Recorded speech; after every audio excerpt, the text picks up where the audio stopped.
Thank you, Sean, and good morning, everyone from California. It's early in the morning here, and it's a great honor to have the opportunity to spend a few minutes talking with you. And I want to talk about this topic of digital transformation, which has become increasingly topical and increasingly moving to the top of the agendas of many CEOs and many boards in many industries around the world, including oil and gas.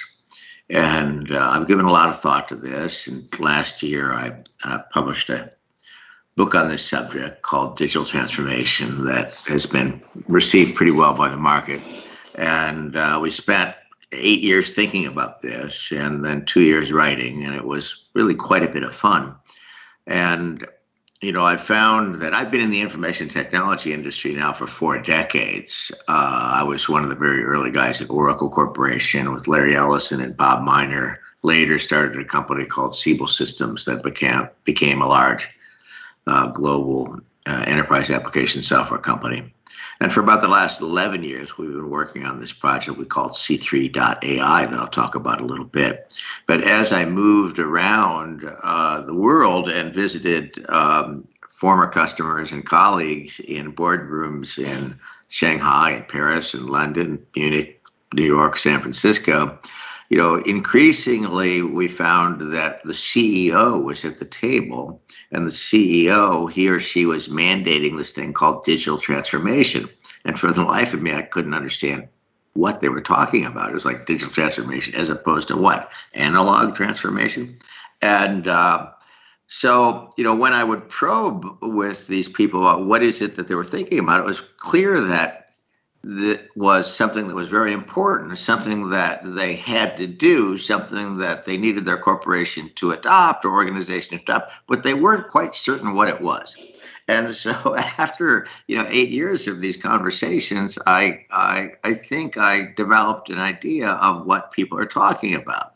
And so why is the CEO involved? Well, the CEO is involved because globally, this century, we've been going through a mass extinction event in the corporate world. In fact, 52% of the Fortune 500 companies have gone bankrupt, been acquired, or ceased to exist so far this century. And it's estimated that 40% of the companies that exist today will not survive the next decade. And so we see, some of the world's great brands are just gone. Where's Westinghouse? Where's MCI? Some of the world's great companies are just disappearing from the planet. And look at retailing in the United States. In the United States alone, 8,000 retail outlets shuttered their doors last year, and the rate of closure is now accelerating. And so we kind of look at what's going on in the world. We see all these companies with what they call new corporate DNA that are spouting up, that are upending industries, as Tesla is upending the automotive business, as Amazon is upending the retail business, as Uber is upending the transportation business. And you look at, what's in common, what the common theme here is Spotify is upending the music business. And if we look at what's going on in the information technology world, we have four technology vectors that are dramatically changing everything about the information technology world. And these vectors include elastic cloud computing, big data, the Internet of Things, and now predictive analytics, or AI.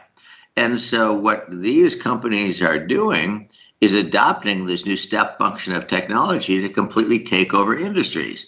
And so where's the CEO, and why is the CEO interested? Because it's a matter of survival. This is like, companies that didn't make the transition from mainframe computing to mini computing, or didn't make the transition from vSAM to relational database systems, or didn't make the transition from, bespoke COBOL and Fortran programming to enterprise application software for accounting and manufacturing and CRM. Well, those companies don't exist anymore.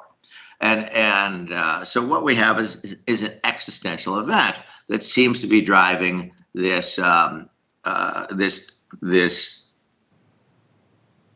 desire to go digital, to digitally transform, and this has been dramatically accelerated by this in this post-COVID economy. And so, the estimates from organizations like McKinsey is that, of all the companies today, 70% will attempt to go digital and 21% will succeed. And the remainder will be acquired by basically somebody else, the way that things work. So let's look at the technology business worldwide. We have roughly a $3 trillion information technology business. It's accelerating in growth, and the big accelerants of the 21st century are elastic cloud computing. This would be the services offered by companies like AWS, Microsoft with Azure, IBM Cloud, Google Cloud, what have you. The phenomenon of big data. We're able to store and manipulate data sets that were simply incomprehensible. That was impossible 15 years ago or 20 years ago. We deal now not with gigabytes of data. We can deal with hundreds of petabytes of data arriving at very rapid velocities, say 1,000 hertz cycles. That would be 1,000 times a second. We have this phenomenon of the Internet of Things that is changing virtually every value chain. So the Internet of Things is really about the sensoring of value chains. And these sensors that we put on devices, a common example is the grid, the power grid with the smart grid, where we're putting sensors on thermostats, we're having smart meters, we have sensors on substations, reclosers, capacitance banks, transformers, phasor measurements units on transmission lines that are giving us power quality signals, say at 60 hertz cycles. So this whole grid infrastructure, the grid being the largest, most complex machine ever built, we're putting hundreds of millions of sensors in every one of these grids so we can remotely sense the state of these devices in real time or near real time.